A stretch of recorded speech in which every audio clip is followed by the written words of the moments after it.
What is going on, guys? Welcome back to the channel, and today we're going to be talking about whether or not Sentinel is worth buying in Star Wars Hunters. Obviously the hunters in this game are quite expensive, at least in terms of the in-game currency anyway. They do take quite a long time to actually grind out those crystals, and at the moment anyway it averages out to be about 6 or so weeks until you can actually get a new hunter. So it is a pretty big decision, and I've really been putting the time into the game, trying to play every single day and earn as many crystals as I can in order to get these hunters as fast as I can, and therefore give you guys some ideas on which ones are the best, which ones are worth buying, and which ones aren't worth buying as well. I am going to review every single hunter in the game. Currently I've only bought J3 and now Sentinel, and I've already made a video on J3 as well, so if you're interested in buying J3 then be sure to go and check that one out. But like I said, today we're going to be talking about Sentinel. Before we get into it, if you guys are new to the channel then definitely hit that subscribe button and turn on those notifications. There is going to be plenty of Star Wars Hunters content on the way in 2022, but with that being said, let's get stuck right into it. So we're going to be going through some pros and cons for Sentinel in the game, talking about what he does well and what he doesn't do well, and then at the end of the video I'll kind of just summarize my overall thoughts and essentially just talk about whether or not I think he is worth buying. He is a very unique character and he's got a very different playstyle than pretty much any of the other hunters that I've played as so far, so probably even more so than J3. I think this video was definitely worth covering because although all the hunters have, you know, very unique playstyles and they're all very different from each other, Sentinel so far is the one that feels the most different to me. So like I said, we're going to go through some pros and cons about his playstyle, and we're going to start off with the pros.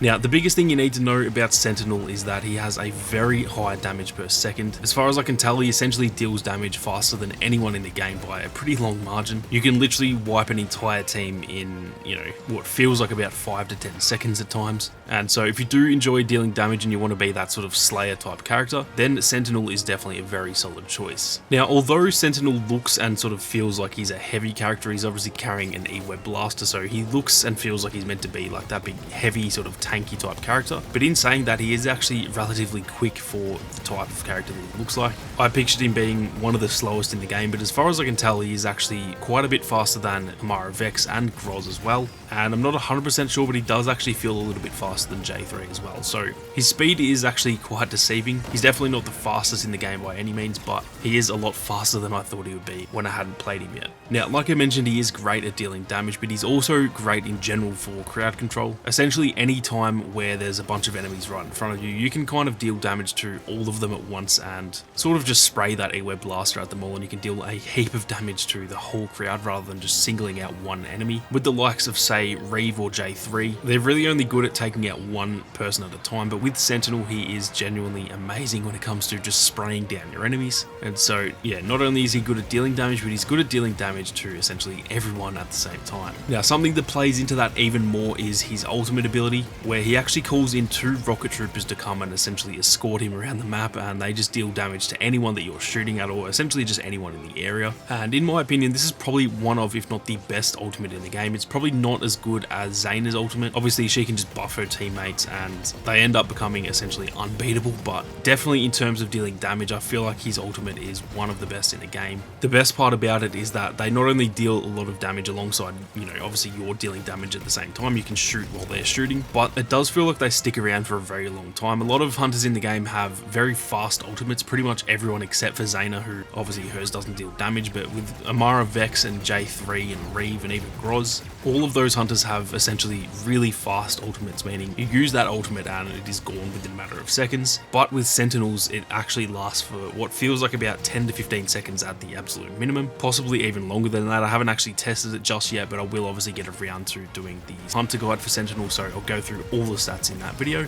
But yeah, it does feel like he's got one of the longest lasting ultimates in the game, and on top of that they also just deal a lot of damage in combination with your own blaster as well. So I think that's probably one of Sentinel's biggest strengths, is that when you call in those rocket troopers you are essentially going to be unbeatable for, you know, the 15, 20, maybe even 30 seconds while they're alive, and that can genuinely turn the tide of the game in a matter of seconds. Now lastly for his pros, and this was the same thing that I said for J3, he is just a lot of fun to play. He has a very unique playstyle and it's very hard to get used to be honest, but once you get the hang of it he is very fun to play, and so yeah, I definitely don't regret buying Sentinel simply because of the fact that he's fun. Whether or not he's the best in the game, I'm yet to actually find out, just how good he is, because I haven't played him quite enough yet. But even in games where I'm not doing all that well with him, he definitely has a very fun playstyle. Now, moving on to his cons, and he only has a few here, but they are definitely some pretty decent sized cons compared to the likes of J3 in the previous one of these videos. And the first one that I've got here is that his abilities, to be honest, they're not all that great, and they do kind of feel a little bit useless at times. They do all serve a purpose, and they're not completely useless, but they're very niche and they're very sort of situational. For example, his slowing rounds, they feel like they are only really good when your team is actually set up to make the most of that. If it's just you trying to slow enemies down, it doesn't really do anything, so that one to me feels essentially useless unless your team are actually all working together. His shield is decent enough, but it also feels like it doesn't actually stop all that much damage coming in, so it's definitely not a bad ability, but it just doesn't feel as strong as a lot of other abilities in the game. And then with the ability where he essentially uses that E-Web Blaster as a baseball bat and he kind of knocks the enemy back a little bit, that one is useful in the right situation. If a melee hunter is sort of coming at you, you can knock them back and deal a fair bit of damage. So that one is useful, but again, that's only really useful when someone gets close to you. And the unfortunate thing is that when you knock them back, obviously that ability is now gone, and so they can just run straight back to you, and you're essentially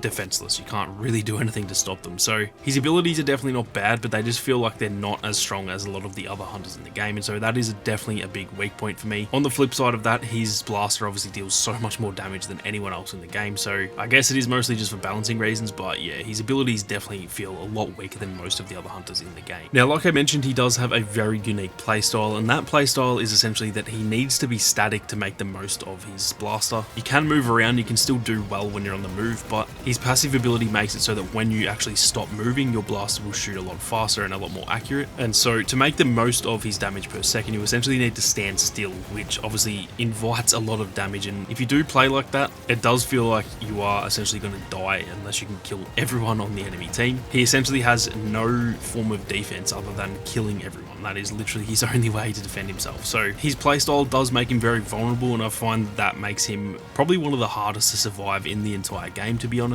Obviously, against a melee hunter, like if they get close to you, even if you use that knockback ability, they can obviously just sort of charge back to you, and if you don't kill them by the time they get back to you, then I feel like 9 times out of 10 you're probably going to lose that battle. But then even with the blaster hunters, like anyone who can deal damage from range, if you're staying static, then you're going to be a really easy target. And so yeah, that static playstyle does make him very hard to handle. To be fair, I just probably need to play a lot more hours with Sentinel and kind of get used to that and figure out when to, stand still and when to be on the move. So part of that is probably just I haven't played him enough yet, but at least early on I have found him pretty hard to use at times. He definitely has his strengths where he feels like he's essentially unbeatable. If you're locking down an area and there's a long range between you and your enemies, I feel like you're going to pretty much mow the whole enemy team down, but whenever they get even remotely close to you, it does feel like he's probably one of the weaker hunters in the game. So that is definitely a con there, that yeah, his playstyle in general just makes him very, I guess, poor at surviving. I do think he could maybe use a buff when it comes to his HP, because he's kind of looks like he's meant to be a bit more tanky. Like I said, he looks like a bit of a heavy character with the E-Web Blaster and,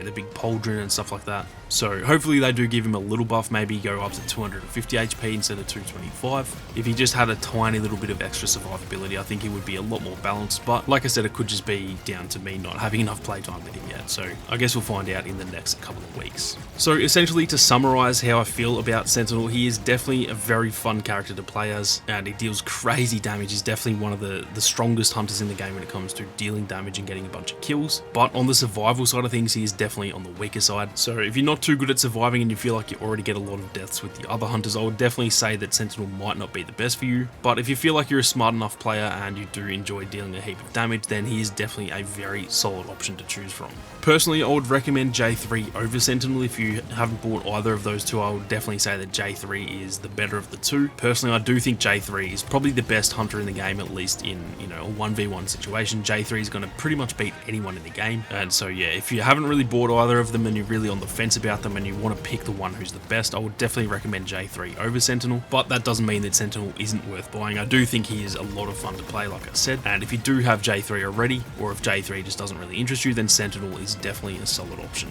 That is going to do it for this one though, guys. Hopefully, if you guys are interested in buying Sentinel, then hopefully this video can kind of help you out in terms of whether or not he's worth buying. And like I said, I've already got one of these videos up for J3, and once I unlock Slingshot and New Toonie, I will be making videos on those guys as well. So keep your eyes peeled for those, and if you don't want to miss out, then definitely hit that subscribe button and turn on those notifications. On top of those videos, there's also going to be plenty of other Star Wars Hunters content on the way in 2022. If you want to support the content that I make here on YouTube, then do consider supporting the channel over on Patreon. The links to that are down in the description. But with that being said, thank you all very much for watching. You guys have a great day, and I'll see you all out there in the arena.